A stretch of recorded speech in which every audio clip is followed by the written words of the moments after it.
Police अधीक्षक के निर्देशानुसार गुप्त सूचना के आधार पर पाथरडीह थाना क्षेत्र के पाथरडीह कोलवासरी में छापामारी की गई। इस छापामारी में पुलिस ने एक रिवॉल्वर 9mm और दो जिंदा कारतूस 9mm बरामद किया और 3 अपराधकारियों को गिरफ्तार किया।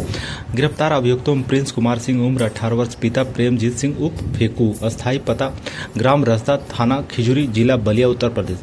सुमित बावरी उम्र 19 वर्ष, पिता नेपाल बावरी, स्थायी पता ग्राम पहाड़ा दुबरा, थाना पहाड़ा, जिला पुरुलिया, पश्चिम बंगाल। और सन्नी सिंह उम्र 30 वर्ष, पिता मिथिलेश कुमार सिंह, स्थायी पता ग्राम चिस्मा, थाना नवादा, जिला नवादा, बिहार शामिल है। बरामद हथियारों में 9mm का रिवॉल्वर 1 पीस, 9mm के जिंदा कारतूस 2 piece, android mobile phone 1 piece शामिल है। सन्नी सिंह का पूर्व में वर्ष 2019 में डकैती और 2023 में साइबर कांड में आपराधिक इतिहास रहा, वह जेल भी जा चुका है। छापामारी दल में अंशु कुमार, थाना प्रभारी पाथरडीह, रवि कुमार सिंह, थाना ओपी प्रभारी गौशाला ओपी, दिलीप कुमार तिवारी और पाथरडीह थाना के सशस्त्र बल शामिल थे। पुलिस आगे भी अपनी कार्रवाई जारी रखेगा और अपराधियों के खिलाफ सख्ती से कार्रवाई करती रहेगी।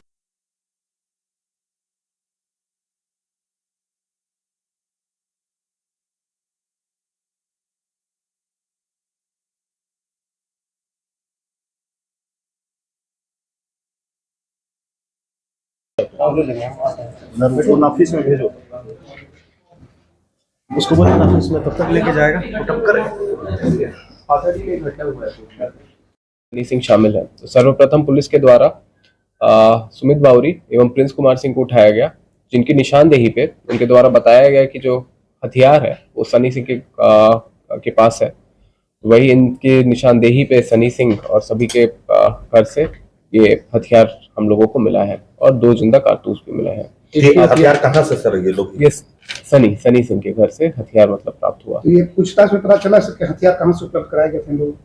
वो अभी पूछताछ जारी है ना, रिमांड पे भी लेके हम लोग पूछताछ करेंगे। लेकिन साथ ही साथ ये गौरतलब बात ये है कि इसमें सुमित बावरी जो है वो पूर्व में भी आपराधिक इतिहास रहा है, पूर्व में भी चोरी का घटना मतलब इन्होंने कारित किया है।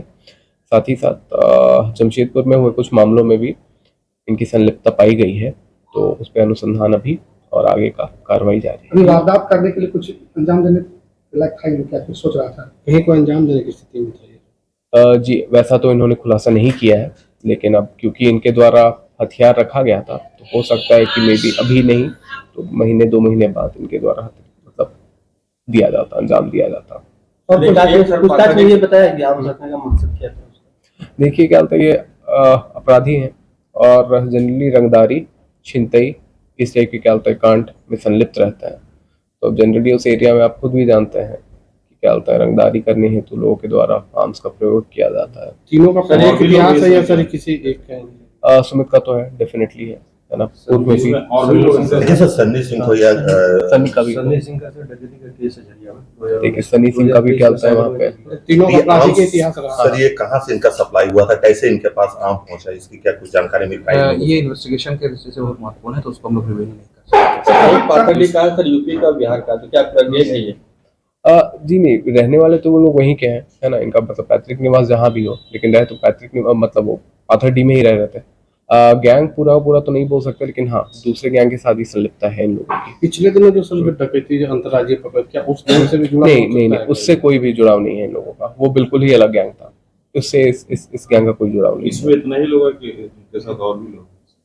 ये अभी निकल ही रहा है, कुछ लोग और हैं, लेकिन वो धीरे धीरे मतलब निकल के सामने आएगा। ये लोकल लूट और छिनतई गिरोह है एक तरह से। लोकल लूट छिनतई जो यहाँ पे भी क्या कार भी संलिप्त रहे और बाहर में भी संलिप्त रहे। पुलिसिया पूछताछ में कुछ बताया होगा सर लोग? और ये पहले से मैंने जैसा कि कहा कि पहले से भी क्या होता है इनके आपराधिक इतिहास दर्ज रहा है ना। सुमित बावरी हुए चाहे कोई और हुआ। टाटा में किस तरह की घटना को अंजाम दिया? छिनतई तो ये अंतर जिला छिनतई गिरोह एक तरह से मान सकते हैं। यस, उन लोगों के कांटेक्ट में तो डेफिनेटली थे। Yes, thank you. Thank you thank you sir. Thank you.